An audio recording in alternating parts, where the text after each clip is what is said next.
రేటిక బాపట్లలో జరుగుతున్న parents meet లో ఏపీ సీఎం చంద్రబాబు నాయుడు మాట్లాడుతున్నారు. లైవ్ లో చూద్దాం. కదాని యూట్యూబ్కి వెళ్ళిపోయి 24 గంటలు చేస్తా కూర్చుంటే ఇంకా పనులేం చేసే పరిస్థితిలో ఉండరు. రాత్రుల్లో కూడా నిద్రలేని రాత్రులు ఉంటాయి. ఈ విషయం మీరు గుర్తుపెట్టుకోవాల్సిన అవసరం ఉంది. నేను ఈ సందర్భంగా మిమ్మల్ని అందరినీ ఒకటే కోరుతున్నాను. టీచర్స్ ఉన్నారు, నాకు టీచర్స్ అంటే ఒక గౌరవం. నేను ఈ కార్యక్రమాలు ఇప్పుడు చేయలేదు.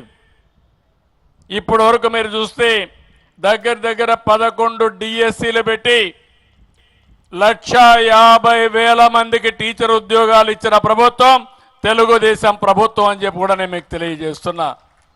ప్రతి సంవత్సరం పెట్టేవాళ్ళం. డిఎస్ అనేది కంపల్సరీగా పెట్టేవాళ్ళం. ఎంతమంది రిటైర్ అయితే ఆ పోస్టులన్నీ కూడా రిక్రూట్ చేసేవాళ్ళం. భవిష్యత్తులో కూడా హామీ ఇస్తున్నా. ఈ సంవత్సరం ఎడ్యుకేషన్ మినిస్టర్ గారు రేపు జూన్ కంతా మళ్ళా స్కూల్స్ ప్రారంభించే లోపల టీచర్ని మొత్తం రిక్రూట్ చేయడమే కాకుండా ట్రైనింగ్ ఇచ్చి మొదటి రోజున వాళ్ళు స్కూల్కి వచ్చే పరిస్థితి తీసుకురావాల్సిన అవసరం ఉంది. ప్రారంభించిన మొదటి రోజునే కొత్త టీచర్లందరూ కూడా పొజిషన్ చేసే బాధ్యత తీసుకోవాలి. ఆ తర్వాత నెక్స్ట్ ఇయర్ నుంచి ఎక్కడికక్కడ ప్రతి సంవత్సరం డిఎస్సి ఉంటుంది. వాళ్ళకు కూడా ఒక పర్టికులర్ టైం ఇస్తాం. అవన్నీ ఇచ్చి మళ్ళీ కొత్తగా సంవత్సరం క్యాలెండర్ స్కూల్స్ ప్రారంభించే ముందే వాళ్ళందరినీ కూడా పొజిషన్ చేస్తాం.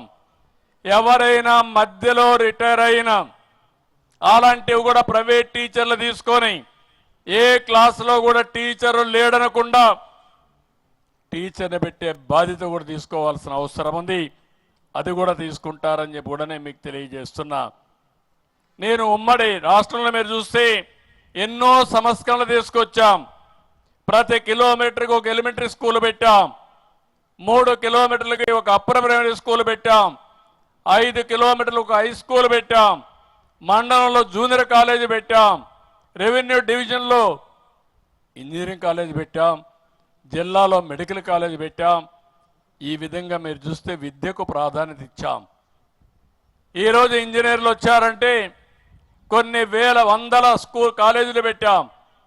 డాక్టర్లు వచ్చారంటే 10ల సంఖ్యలో మెడికల్ కాలేజీలు తీసుకొచ్చాం. దానివల్ల మన వాళ్ళు డాక్టర్లు అయ్యారు, ఇంజనీర్లు అయ్యారు, బ్రహ్మాండంగా చదువుకొని ముందుకు పోయే పరిస్థితికి వచ్చారు. ఇంకో పక్క గురుకుల పాఠశాలలు తీసుకొచ్చాం. పేద పిల్లలకు రెసిడెన్షియల్ స్కూల్స్ తీసుకొచ్చాం. ఇంకో పక్క ఆడబిడ్డలకి ఫస్ట్ టైం మీరు ఒకసారి చూస్తే గర్ల్ చైల్డ్ ఇన్సూరెన్స్ స్కీమ్ తీసుకొచ్చి 5,000 రూపాయలు బ్యాంకులో డిపాజిట్ చేసి వాళ్ళ చదువుకు జీవితంలో సెటిల్ కావడానికి ఆ రోజు డబ్బులు ఇచ్చాం. ఇంకో పక్కన ఆడబిడ్డలకు పెళ్లిళ్ళకు కూడా ఆర్థిక సహాయం చేసిన ప్రభుత్వం తెలుగుదేశం ప్రభుత్వం అని చెప్పి కూడా నేను మీకు తెలియజేస్తున్నా. ఉద్యోగాల్లో కాలేజీల్లో మీరు చూస్తే 33% రిజర్వేషన్లు తెచ్చాం. ఈరోజు టీచర్లకైతే 50% అంతా కూడా మొత్తం టీచర్లు అమ్మాయిలే ఉండే పరిస్థితి తీసుకొచ్చాం. తొందరలోనే 16,347 మెగా టీచర్లు కూడా రిక్రూట్ చేస్తాం. ఇది కాకుండా మీరు చూస్తే నేను గతానికి పోకూడదు అనుకున్నాను, కానీ గతం కూడా ఆలోచించుకోవాల్సిన అవసరం ఉంది. గతంలో మీరు చూస్తే ఎక్కడ చూసినా నాకు ఒక వారసత్వంగా సమస్యలన్నీ వచ్చాయి. గుంతలబడిన రోడ్లు, టౌన్స్లో ఎక్కడ చూసినా గార్బేజ్, 84 లక్షల మెట్రిక్ టన్నులు చెత్త చెదారం టౌన్స్లో పేరకపోయింది. ఇంకో పక్కన 10 లక్షల కోట్ల రూపాయల అప్పులు, ఒక్క విద్యా వ్యవస్థలో 6,500 కోట్ల రూపాయల అప్పులు. ఇంకో పక్క బిల్లులు చూస్తే 1,00,000 కోట్ల పైన బిల్లులు బకాయిలు. ఇక్కడ ఫీజు రీఎంబర్స్మెంట్ కానీ హాస్టల్ ఖర్చులు చూస్తే 3,500 కోట్ల రూపాయలు బకాయిలు పెట్టారు. స్కూల్కి డబ్బులు 920 కోట్ల రూపాయలు చెల్లించలేని పరిస్థితి. బట్టలు కుట్టిన డబ్బులు అయితే 200 కోట్లు ఇవ్వలేదు. నాడు నేడులో పనులు చేసి 1,450 కోట్లు ఇవ్వలేదు. మధ్యాహ్న భోజన బిల్లులు, కోడిగుడ్ల డబ్బులు, కడాన చిక్కీల డబ్బులు కూడా పెండింగ్ పెట్టేసి వెళ్ళిపోయారు. అవన్నీ కూడా పే చేసే పరిస్థితికి వచ్చాం. 5 ఏళ్లలో ఒక డిఎస్సి టీచర్ని పెట్టలేదు, కొత్తగా ఒక టీచర్ రాలేదు. విద్యా ప్రమాణాలు ఏ విధంగా పెరుగుతాయని అడుగుతున్నా. ఎప్పుడైనా సరే టీచర్ లేకుంటే చదువు ఎట్లా వస్తుందని అడుగుతున్నాను. ఈ విధంగా వ్యవస్థను విచ్ఛిన్నం చేసి విలీనం పేరుతో స్కూళ్ళన్నీ జీవో 117 తీసుకొచ్చి 4 లక్షల మంది పిల్లలు స్కూలుకు రాకుండా పోయే పరిస్థితికి వచ్చారు. ఇలాంటి చాలా జరిగాయి. ఈరోజు ఈ ప్రభుత్వం చాలా స్పష్టంగా ఉన్నాం. నేను అందుకనే ఇక్కడికి వచ్చినప్పుడు ఒక హామీ ఇచ్చాను. ఆ హామీ మీరు చూస్తే రాబోయే సంవత్సరం మళ్ళీ స్కూలు ప్రారంభించే సమయానికి బిల్డింగ్స్ అన్నీ కూడా పూర్తి చేసి ఈ స్కూల్లో ఏ రేటింగ్ వచ్చేట్టుగా అన్ని పారామీటర్స్ ముందు తీసుకుపోతాం. 18 వస్తువుల మీద రేటింగ్ వేశారు, నేను చూశాను, చాలా బాగా చేశారు. ఆ 18 కూడా చూస్తే చాలా మంచి ఎక్సర్సైజ్ చేశారు. దానికి కూడా నేను మనస్ఫూర్తిగా అభినందిస్తున్నా. బ్రహ్మాండమైనటువంటి ఎక్సర్సైజ్ చేశారు. ఆ ఎక్సర్సైజ్లో మీరు చూస్తే ఇక్కడ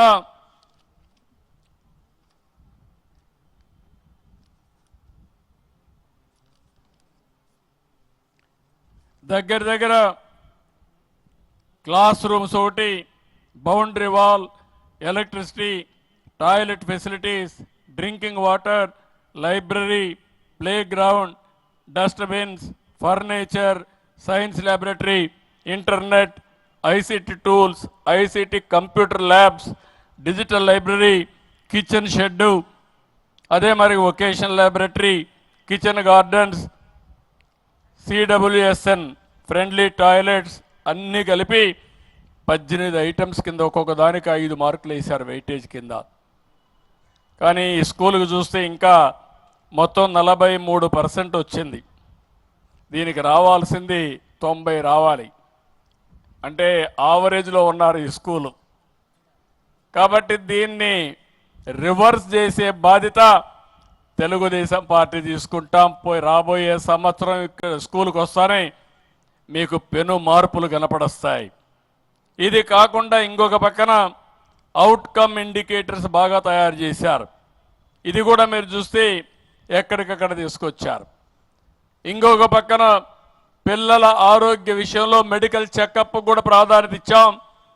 అవి కూడా తయారు చేశారు. దాన్ని కూడా ఎగ్జామిన్ చేస్తాం. ఏ కారణాల వల్ల పిల్లలు అనారోగ్యం అవుతున్నారో అవి కూడా చూసుకొని,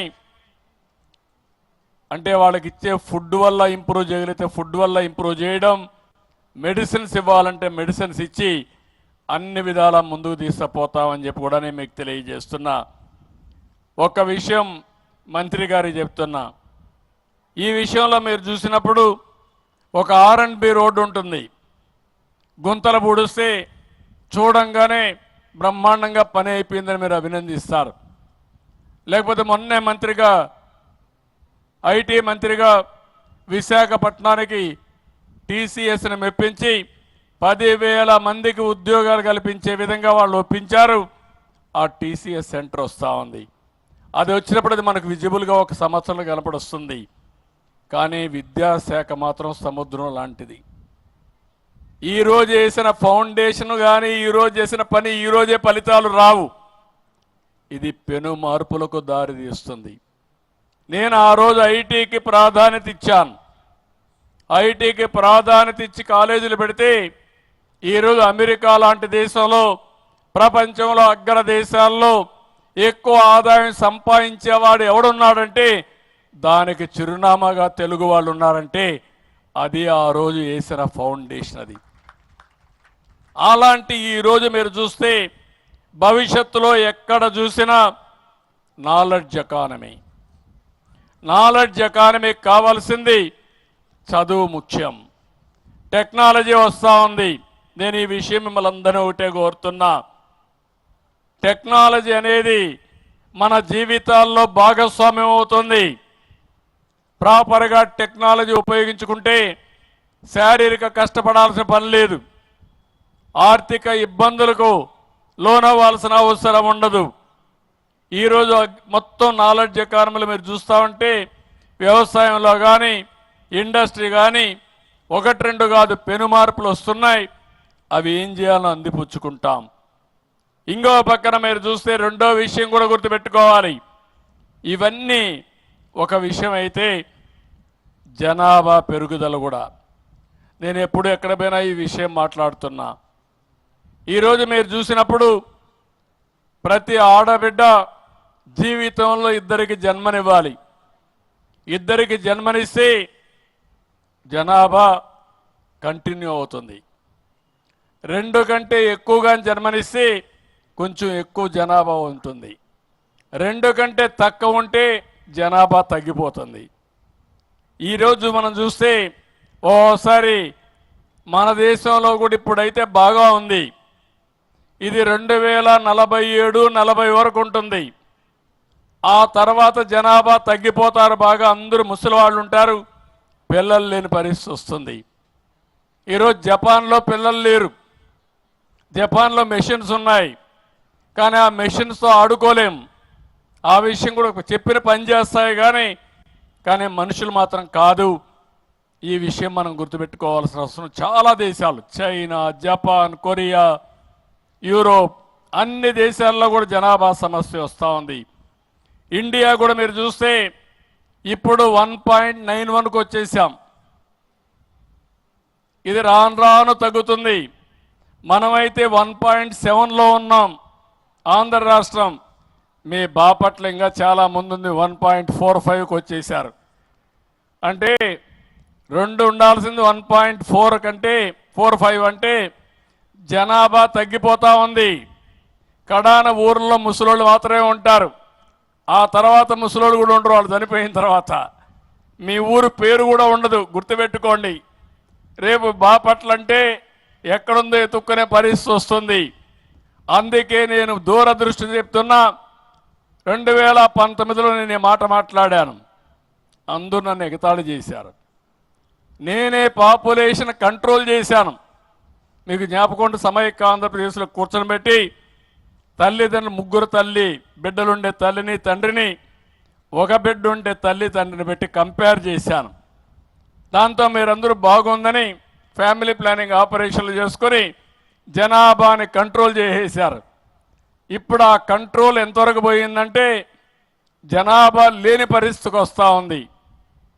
చదువుకున్న వాళ్ళు పిల్లలు కనడం లేదు, వద్దనుకుంటున్నారు.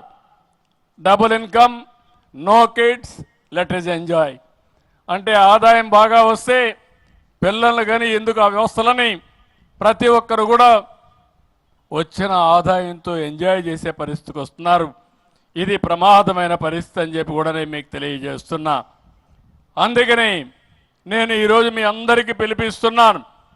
ఈ బాపట్లలోనే ఈ మీటింగ్ నుంచే స్టార్ట్ కావాలి. జనాభా పాపులేషన్ మేనేజ్మెంట్. ఒకసారి పాపులేషన్ మేనేజ్మెంట్ చేయగలిగితే ప్రపంచాన్ని శాసించే శక్తి భారతదేశానికి ఉంది. అందులో మన రాష్ట్రం నాలెడ్జ్ ఎకానమీలో ముందుకు పోతున్నాం, ఇంకా ముందుకు పోతామని చెప్పి కూడా నేను మీకు తెలియజేస్తున్నా. అందుకని ఈరోజు ఈ మీటింగ్ ద్వారా నేను ఒకటే మిమ్మల్ని అందరినీ కోరుతున్నా.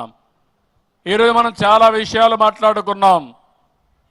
మన దేశం ఒక గొప్ప దేశం, గొప్ప వారసత్వం.